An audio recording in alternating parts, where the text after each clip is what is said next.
is Way Up with Angela Yee. I'm Angela Yee, and we've been trying to get you up here for a while. But we have up-and-coming artist Chey in the building with us. Yes. Hello. What's up? I love how on your page it's Chey and you like pronounce Chey. Yeah, because a lot of people call me Chey. Okay. Yeah, and my name is Cheyenne, so it's not Cheyenne. Just got to make it clear. Now, Mano was here earlier, and he was like, he had a story about you. Oh, yes. That's my buddy. He said he came to your Sweet 16. He did. He performed. Oh, yeah, okay. He said he had no idea like who he was coming for. Mm-hmm. They just told him, and when he showed up, he seen me and he seen my dad, and it was just like a vibe. Yeah, I'm gonna tell you what he told us before you got here. He was like, oh, he was trying to wait for you, but he's getting honored today or something. Yes, congratulations to Mano. So he was like, man, tell her I said what's up. But he said that he was going to make an appearance, at a Sweet 16, and they were like, her dad is going to come give you the money. Mm-hmm. And then he said nobody told him who your dad was, and then he showed up and it was Method Man. Yes. And he said, like, you know how crazy that is? Right. But he said it was a vibe, so he was like, tell her what's up. And I played him some of your music. Did you? Yeah, and he did really like hearing nails. Thanks, Mano. I love that. Yeah, so he was like, okay. He was like, okay, she's all right. She's good. I love like that. It's been 10 years since he performed at my Sweet 16, so. She was like, let's be clear, I'm not 16 no more. Exactly. Got to let them know. To be clear. Stepping in. All right, and then you did the Hair and Nails remix too. Yes, we just actually shot the video for that with Maya V. Shout out to Maya V. Mm-hmm. It was just dope. I like to do women things, so just to have like I could tell by looking at you. Yes, the future is female. So to have her on the remix, and it's like we're tapping into like the younger age demographic, and it's like putting on for the girls and making the girls feel good. So it felt really good to have her on the remix. Now let's get into some of your background. So you grew up in Staten Island. Yes. Which, tell me about Staten Island and like the music vibes there. The music vibes there, everybody knows Wu-Tang. So like that was our main thing for a long time. But we do have a lot of up and coming artists coming out now. Everybody's pretty much doing their own thing, but everybody puts on for themselves. I wish there was a lot more unity with everybody. Right. That would be fire, because then we could basically take over New York. No offense to anybody else. But yeah, growing up, the music scene is it's always been there. It's always been prominent, especially in my life, my high school life. I was a performing arts major. So yeah, everything was great. I just loved music. It's always been a part of everything that I've been trying to do. When did you first start tapping into your musical side? Because, and I hate this too. If you search your name, it's always like Method Man's daughter. Yeah. That's what it says, like in front of everything, which it's a gift and a curse. All right. Because it is a gift, because your dad's amazing and people love him, as an artist, as an actor and everything. Yes. But it's also kind of like, I don't want to be Method Man's daughter. Yeah, I have my own name. It's Chey, but we go off. It's okay. But talk to me about when you first started tapping into the musical side of yourself, because those are some big, big footsteps to follow into. Absolutely. So tapping into the musical side for myself, I had to be very young. Me and my brother used to put on concerts with each other, singing my dad's songs and, all the songs that was out in like the early 2000s. And then when I was 9, I made my first diss record, I guess you could say. Who you was dissing? A bully from school. I know you did not put out no diss record. Yeah. Tell me a little bit of it. I want to. It was called Don't Mess With Me. So I was just basically telling her, don't mess with me. Like, girl, like the same girl, we're not even going to give her no shine. God bless her, Okay. But she was bullying me, so I had to do my I don't remember the verse or anything, but I do remember it was my first ever email account because I needed to make the beats to put on MySpace. So my cousin made me my first email. That's how I knew I was 9. And I was like, it's lit. I got a song. I'm about to make an album. And then after that, I've just been like on and off my brother, shout out to Power and Intel, my cousin. I just been on and off their tracks. So it's been in the background. I wanted to finish school first and do everything. So, but I'm liking it. And your brother does music too. Absolutely, yes. Is he in the video? He is in Hair and Nails. Driving? Okay. Yes. I was like, that got to be her brother, because, yeah. Yes. I said, because if that was your man, he looked too much like you. Oh, yeah, that got to be her brother. He looks just like my dad. He does do music. He just he put out his latest project on SoundCloud. You guys can search it up at Fifth Power. It's 5THPXWER. So you could check him out. He's very like mellow, like old 90s, like if you want to get into that groove. Okay. All right. So y'all are a little different with your approach. Absolutely. Absolutely. All right. And now I know your mom is also with you a lot and very instrumental in what you have going on with your music. What did she think initially of your music? Because it is a little different than like what your brother's doing. And then obviously what your dad did. It's a whole new younger vibe. It's drill music incorporated. Yes. So is that music that she was like, I get it, I listen to this? Or was it like, okay, Ma, this is, She's kind of like, because we listen to a lot of different music around the house, so she's like hip to it. But to like hear me doing it and like to hear my voice behind the thing, she's like one of my biggest supporters. So it's like she's like always that voice in my ear, like, yeah, that stuff is fire. Yeah. Do what you gotta do, okay? So it was good just getting that support from her and just from my whole family in anything that I'm doing, because that's what I feed off of. Right. And then even with the Wu-Tang Next Generation, y'all actually had done some music together too. With like, I think it was Ghostface's. Yeah, Ghostface son. I know OG, Young Dirty, YDB. And then my brother Fifth Power, my cousin Intel, were all the technically second generation. We're like a step down from our fathers who started this big legacy. So we thought, why not come together and just do something that can't be done by anybody else? Because who else can say they're the second generation but the actual second generation? So to come together with all of them, it's like a family. It's always been a family. Most of them are actually my family. Right. So it's never anything like weird or awkward. It's literally like love all the time. It feels like a reality show. I don't know. I'm just saying. Yeah, it could be. It could be, honestly, some of the stuff that happens. Because I feel like we've never seen no like Staten Island reality show before. And I used to work in Staten Island when I worked for Wu-Tang. I used to work in the Bay Street office. It's definitely, it's definitely like a different whole vibe. Because I feel like the way Staten Island is set up, it's not even as easy just to even take public transportation to get to Manhattan, Brooklyn. You got to take that ferry. Yep. The ferry, the train, the boat, the plane, toll. Everything. Yeah, if you're not taking the ferry, then you're paying $1 million for toll. So it's like, what are you going to do? Now, how protective were your parents of you growing up, like as far as dating? Oh, they were very protective, but I always kept in the back of my mind that Staten Island is so small that whatever I do, somebody knows my parents. They definitely. Somebody's going to tell them. I remember when I first got my new car, my dad took a picture of it in the parking lot of my school. And I'm like, how did you get here? Wow. Like, please relax. But just, sorry, that just made me laugh. What, I want to answer your question fully. So as far as like dating. Yes, dating. Was it intimidating for guys to try to approach you? Absolutely. And then, how was like, listen, I would hate for if I was a guy, met the man, be like, what do you want with my daughter? This big guy, like, how did he treat them?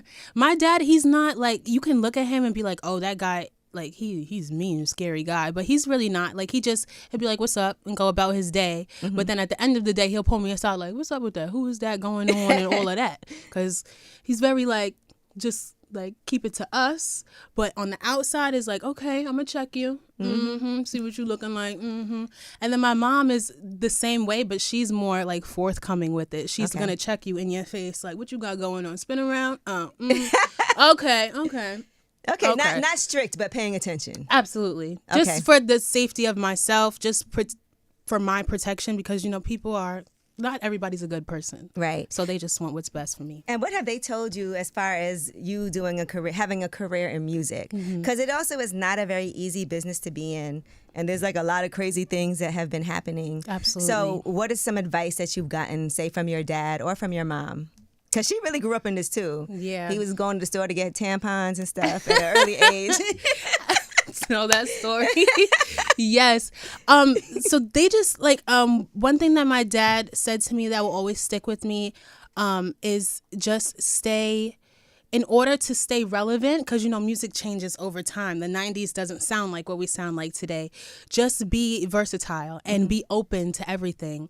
And that's what I try my best to do. So my EP or my album that's coming up, when we finish it, is going to have a little bit of everything, just so I can have a variety of sounds for everybody to hear and get to know me from.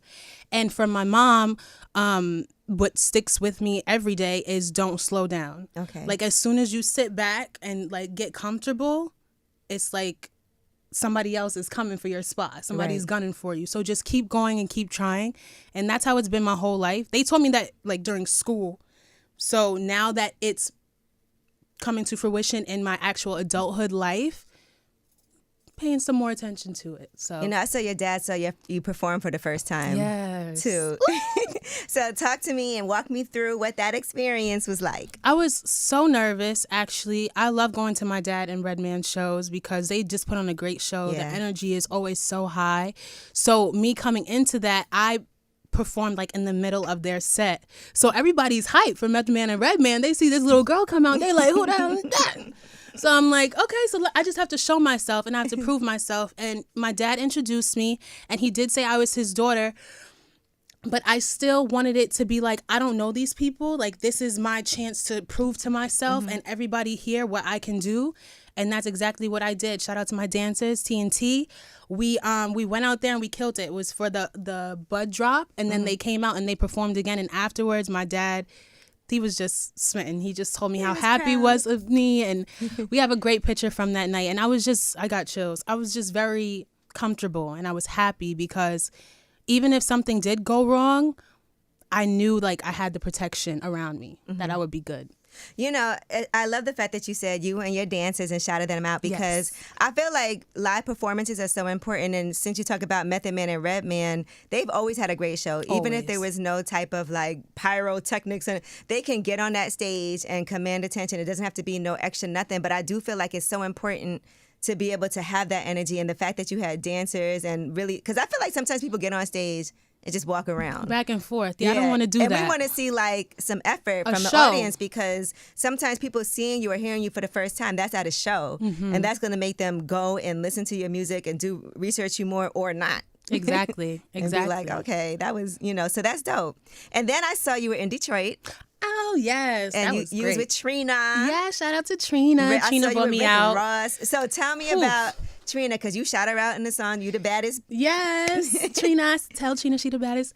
Well, we are the baddest, Trina. Trina knows that now. And a lot of people were coming from me like, oh, Trina's not going to like this. But when I met her in Detroit, and well, first when she even invited me, it was like a Trina invited me. You. Yes. Oh, to tell Detroit. me how did this happen? So she reached out to her team, reached out to my team, and they heard the song, and they heard me mention her and reference her moniker, which is the baddest bee, and she liked it. She liked it a lot, so much so that they invited me and my team to Detroit with my dancers.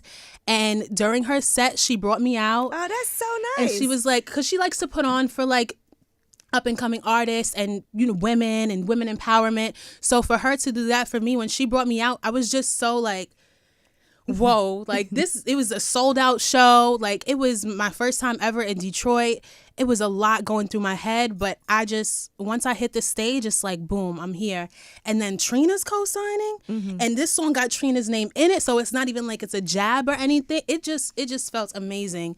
And then staying there afterwards and seeing Rick Ross and Plies and Juvenile, this is the stuff I've always done with my dad. Right. And to do it like, without him there. What? It's like so surreal for me. Like I was on cloud 9 for at least a week after. That is so amazing. Yes. I saw all the pictures. My girl Destiny, of course, shout out to She was out there too. I wish I would have been in Detroit also, because I actually just got back from there today. Oh wow! This morning, so here I am now. Welcome back. Yeah. So performance-wise, now what do you have lined up? I know you have an EP on the way. Yes, EP. We're working on the EP. The video for the Hair and Nails remix is coming out soon. Okay. That remix just dropped, so that's on Apple Music, Spotify, YouTube Music. Performance-wise, we're working on things. The summer's coming, so we're trying to be outside all summer. So I'm just going to be everywhere, and I'm just very excited. What's the love like in Staten Island, where you're from? Because like you said, it's just, everybody kind of knows each other. Yeah. I'm getting a lot of love from my people. I love Staten Island. I'm always in most of my songs, you hear me reference Staten Island in some way, just so I could let people know, like, we may be small, but we're very, very mighty. Like, don't sleep on Staten Island. Like, we got a lot coming for us. And I'm getting a lot of love. I'm getting a lot of love from my people, and I appreciate it because that's where I started from. You feel like the borough doesn't get as much respect as it should? Not as a whole, no. And that's okay. That's fine. People never be like, Staten Island, you in here? No, Like, Nikki said our Brooklyn name at? once. That was cool. That was cool. Nikki said Staten Island. She had to include us. If you could think about some dream collaborations for yourself, who would it be? I always say, like, if ever she wanted to return to music, Queen Latifah. Ooh, okay. That's like my number one. I'm not mad at that. No, I really, really like just, the soulfulness and just everything about her. I love. Maybe you should mention her in the song like you did Trina, and then, you know what I'm saying? Just Hey, put it out Auntie there and work that way. Hey, Auntie Queen. But definitely her. I like, vibing. So Mary J. Blige, I'm J. Cole. And then for like party records, I'm going like Lotto and maybe Bobby Shmurda in there, get it boom, boom, booming. She talk like she rapping. I just want to encompass everything. So I want to do soulful music and party music and, something you can just vibe out to. So I just want to touch everything. Did you used to go on the road like when you were a kid? We did. My mom always tells me the story about how we went and met all these people, but I'm like, I don't remember. We didn't have camera phones back then, so you don't got no pictures as evidence. I do remember one time going to the Def Jam building and meeting DMX. Ooh, I remember that I could step into the room and I'm there. That's so crazy. And it was like a bunch of just guys in the room, and he's like standing at the head of the room, like the powerful man that he was, and it was just very dim. And he was just like, he just seemed so assertive to me. Like, he seemed scary to me as a kid, but I'm like, that guy, like, he commanded the room. Yes, all these people is being quiet for him. Yeah. It's like, I might need to find out who this is. Who is that? Yeah. So my dad used to take us around a lot. Great memories. Do you, are there times that you ever like fanned out when you were young? You remember running into somebody and being like, oh my God. Yes. Who? It's so embarrassing. I have one story. It was Omarion. He was on the phone. He was on the phone with my dad, and my dad usually did this thing where he would call me in and he just gives me the phone. So I'm like, hello. And he's like, hello, this is Omarion. I'm like, this ain't no Omarion. Give my dad back the phone. He's like, you don't want to talk to Omarion? So I picked up on Omarion. This is you for real? You work with Chris Brown? So he said, yeah, I just started screaming. I'm like, first of all, Omarion don't want to hear all that screaming. They just calling to have business, and now this little girl is screaming somewhere. So that was a little bit embarrassing. But like one of my greatest memories was meeting Chris Brown when I think it was for my 8th birthday. My dad surprised me with tickets. You were spoiled. I was the only girl. When I was 8, I met Chris Brown. I was the only girl. That? My dad's baby girl. We like this. We got the same initials and everything. So we're here. We're here. So when I met him, we got backstage and I met his mom. It was amazing. Just amazing. Dude, like certain things I remember. I remember being 8 backstage. Absolutely. I remember a lot. And details is like my key thing. All right. Well, tell us what we can expect from, like you said, it's going to be different genres that you'll be representing on this EP. Yes. What's the plan? Like, is it to sign to a label? Is it to stay independent? What would Chey like to happen? Well, right now I'm leaving my options open. I am independent. I do like where it's going right now, but whatever the future holds, whatever God has in plan for me, that's what I'm going to go with. As far as like my music and things, I'm still in the studio. I'm still creating and writing every single day. So I have a lot of unreleased stuff that I'm just fiending to put out. So it's going to be a lot and people are going to get headaches. And I'm like, it's okay. I'm here. I'm making my way. All right. Well, you got a lot of energy. So I love to see it. Thank I love you. to hear it. Yes, thank you. And how can people follow you? You guys can follow me on Instagram at I'm Chey. That's just an I and an M, CHEY 2_. Everywhere else, Chey Music. We got to figure out this underscores, got a little complicated. I gotta fix that. But no, honestly, congratulations on everything. Make sure y'all check out the Hair and Nails remix. It's out right now. You just did the video. It's fresh off the press. And thank you so much for coming through. I cannot wait till after the EP comes out and we do some follow-ups and see what's going on now. Absolutely. Thank you so much. All right, it's Way Up. Way up.